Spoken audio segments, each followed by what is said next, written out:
Iran আরো একটি mile ফলক স্পর্শ করলো। একদিকে আমেরিকাকে পরাস্ত করে এই নির্লজ্জ ডোনাল্ড ট্রাম্পকে ইরানের শর্তে আগেই চুক্তি করতে বাধ্য করেছিল। দ্বিতীয়ত, যেখানে আশঙ্কা তৈরি হয়েছিল মৌ স্বাক্ষর হলো, কিন্তু আমেরিকার সঙ্গে যে 60 দিনের রোডম্যাপ, সেই আলোচনা কি আদৌ হবে? হ্যাঁ, লেবাননে রক্তগঙ্গা বইলেও আমেরিকা এবং ইরান শেষ পর্যন্ত জেনেভাতে মুখোমুখি বৈঠক করতে সক্ষম হয়েছে এবং এই বৈঠক ইরানের শর্তে হয়েছে এবং ইরানের যে যে চাওয়া ছিল তার প্রায় সবকটি চাওয়াই গতকাল জেনেভার বৈঠকে ইরান লাভ করেছে। তবে আপনাদের একটি কথা জানিয়ে রাখি, এই মুহূর্তে ইসরায়েল মরিয়া ছিল ইরান এবং আমেরিকার স্বাক্ষরিত মৌকে ছিঁড়ে ফেলে দিতে, আর সেই জন্যেই লেবাননে এক মারাত্মক সন্ত্রাসী আক্রমণ শুরু করেছিল ইসরায়েল এবং ইসরায়েলের চাপে পড়েই এই নির্লজ্জ মার্কিন প্রেসিডেন্ট ডোনাল্ড ট্রাম্প তিনি গতকাল আমেরিকার ফক্স নিউজকে একটি ধ্বংসাত্মক সাক্ষাৎকার দিয়েছিলেন, যে সাক্ষাৎকারে ডোনাল্ড ট্রাম্প আসলে যে গিরগিটি এবং মোস্ট আনপ্রেডিক্টেবল সেটাই প্রমাণ করবার চেষ্টা করেছিলেন, ঠিক যে সময়ে ইরান এবং আমেরিকার ডেলিগেটরা মুখোমুখি আলোচনা করছে। তাতে রীতিমতো আশঙ্কা তৈরি হয়েছিল যে নতুন করে আবার ইরান এবং আমেরিকার যুদ্ধ শুরু হয়ে যায়। কিন্তু পরবর্তীকালে পাকিস্তান এবং কাতার এই দুই রাষ্ট্রের মধ্যস্থতায় আবারও ইরান এবং আমেরিকার স্বাক্ষরিত যে মৌ, সেই মৌয়ের জায়গায় দুটো দেশ এখনো দাঁড়িয়ে আছে। তবে এই বিশ্বমঞ্চে যেটা সবচেয়ে তাৎপর্যপূর্ণ ঘটনা, সেটা আমেরিকার অপমান। আমেরিকা যে আক্রমণকারী এবং নিরীহ মানুষের গণহত্যাকারী, আর সেই গণহত্যাকারী রাষ্ট্রের সঙ্গে কোনো শুভবুদ্ধি সম্পন্ন সভ্য রাষ্ট্রের নেতা পাশাপাশি দাঁড়িয়ে হিহি করে হেসে ছবি তুলতে পারে না, সে কথা স্মরণ করিয়েছে ইরানের বীর নেতারা। গতকাল যখন ইরানের প্রতিনিধি দল জেনেভার হোটেলে পৌঁছায়, তখনই ছুটে আসে মার্কিন ভাইস প্রেসিডেন্ট জেডি ভ্যান্স।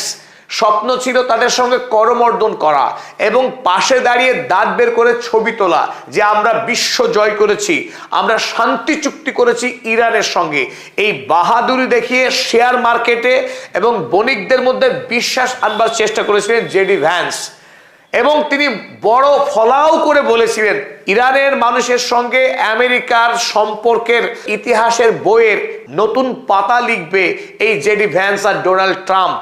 কিন্তু ইরানের পক্ষে ইরানি পার্লামেন্টের স্পিকার গালিবাফ স্পষ্ট জানিয়ে দেন, ইরান থেকে এতটা পথ পাড়ি দিয়ে এসে কোনো যুদ্ধ অপরাধীর সঙ্গে ছবি তোলার শখ ইরানের নেই অন্তত। তাই ইরান আগেই তারা যে মিরাজ প্লেনে করে উড়ে এসেছিল জেনেভাতে, যে প্লেন খোঁজ চালিয়েছিলেন ইরানের পার্লামেন্টের স্পিকার মোহাম্মদ বাকের গালিবাফ, সেখানে বড় বড় করে লেখা ছিল #মিনাব-on68, অর্থাৎ আমেরিকা নিরীহ বালিকাদের খুন করে, শিক্ষার শত্রু আমেরিকা, নারী শিক্ষাকে ভয় পায় আমেরিকা। সেই আমেরিকার নেতাদের সঙ্গে ইরানের নেতারা না হাত মেলাবে, না তাদের সঙ্গে ছবি তুলবে। সুতরাং প্রথমেই এই মার্কিন কূটনীতিকদেরকে রীতিমতো অপমানিত হতে হয় জেনেভার এই বিশ্ব সভায়। কিন্তু এই বৈঠকে ইরান কি কি লাভ করলো, স্বাভাবিকভাবেই প্রশ্ন ওঠে।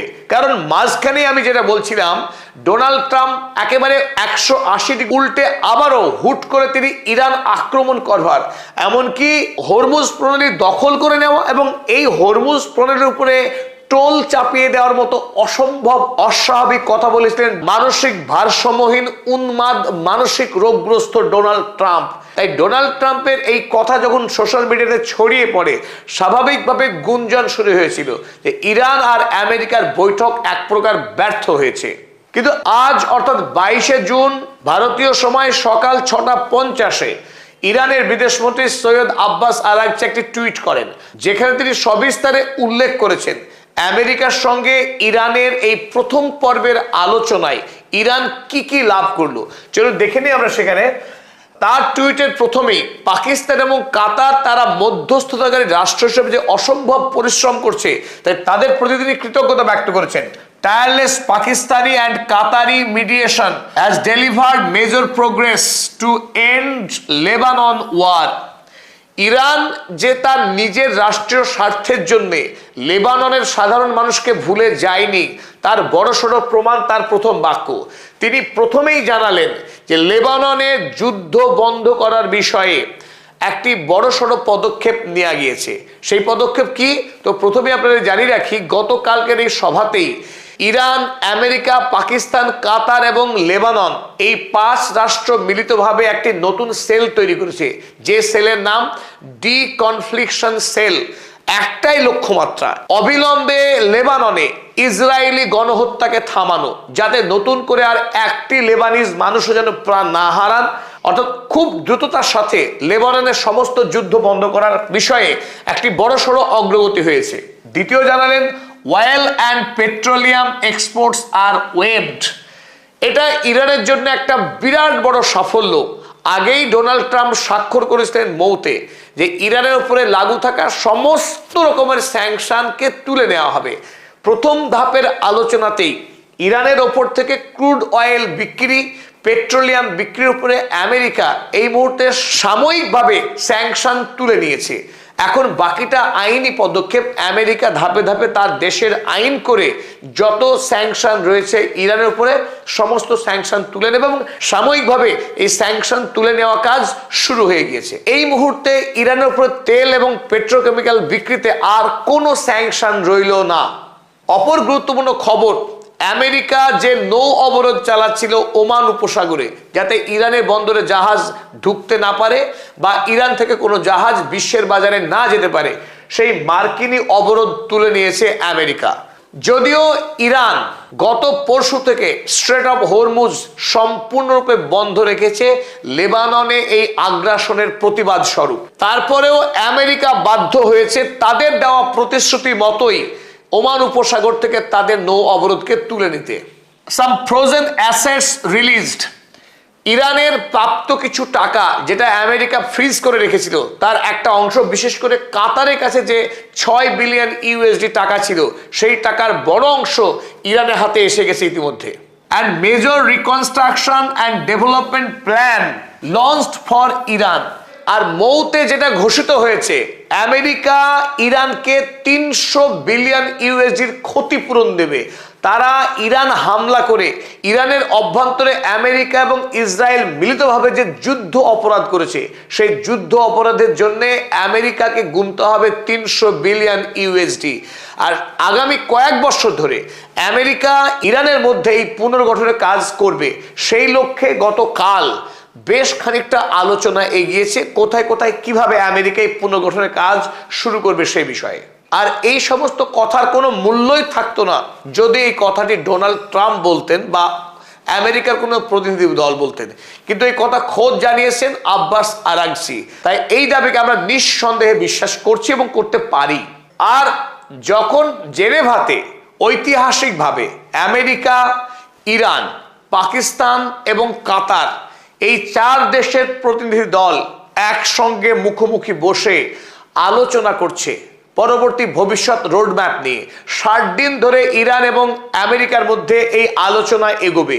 এই আলোচনাতে দুটি যে জটিল বিষয়, ইরানের উপর থেকে সমস্ত স্যাংশন তুলে নেওয়া এবং ইরান আগামী দিনে তারা যে পারমাণবিক অস্ত্র তৈরি করবে না, যে বিষয়ে ইরান আমেরিকাকে অন্তত কথা দিয়েছে, সেই বিষয়ে আগামী দিনে ধীরে ধীরে আলোচনা এগোবে কোন পথে আমেরিকা এবং ইরান তাদের এই পারমাণবিক বিষয়ের যে বিবাদ সেটাকে মেটাবে। যখন দুই পক্ষ আলোচনায় মগ্ন, ঠিক তখনই ডোনাল্ড ট্রাম্প ফক্স নিউজকে দিলেন এক সাক্ষাৎকার। আর এই সাক্ষাৎকার দেওয়ার লক্ষ্যই ছিল তার সেই পুরনো কথা, আর্ট অফ দ্য ডিল। তিনি ইরানের উপরে একটা ভয়ঙ্কর মানসিক চাপ সৃষ্টি করতে চাইলেন। আর তিনি হুমকি দিয়ে বললেন, ইরান যেহেতু নতুন করে পরশুদিন আবার স্ট্রেট অফ হরমুজকে বন্ধ করে দিয়েছে, এই স্ট্রেট অফ হরমুজকে অবিলম্বে খুলে দিতে হবে। না খুলে দিলে ইরান বলে কোনো দেশ তিনি রাখবেন না। এমনকি যে প্রতিনিধি দল আলোচনার টেবিলে এখন আলোচনা করছেন তারাও দেশে ফিরতে পারবে না, রাস্তাতেই তাদেরকে গায়েব করে দেবেন ডোনাল্ড ট্রাম্প। আরো এক ধাপ এগোলেন, তিনি বললেন হরমুজ প্রণালী দিয়ে যত জাহাজ তেল নিয়ে যাবে তাদের 20% তেল হপ্তা হিসাবে গ্যাংস্টার ডোনাল্ড ট্রাম্পকে দিতে হবে। Give me oil, give me oil. Donald ট্রাম্পের একটাই কথা, আমাকে তেল দাও, তেল চাই। ফক্স নিউজকে সাক্ষাৎকার দেওয়ার পাশাপাশি তিনি ট্রুথ সোশ্যাল হ্যান্ডেলও লিখে দিলেন। কি লিখলেন? Iran must immediately stop their highly paid proxies in Lebanon from causing trouble.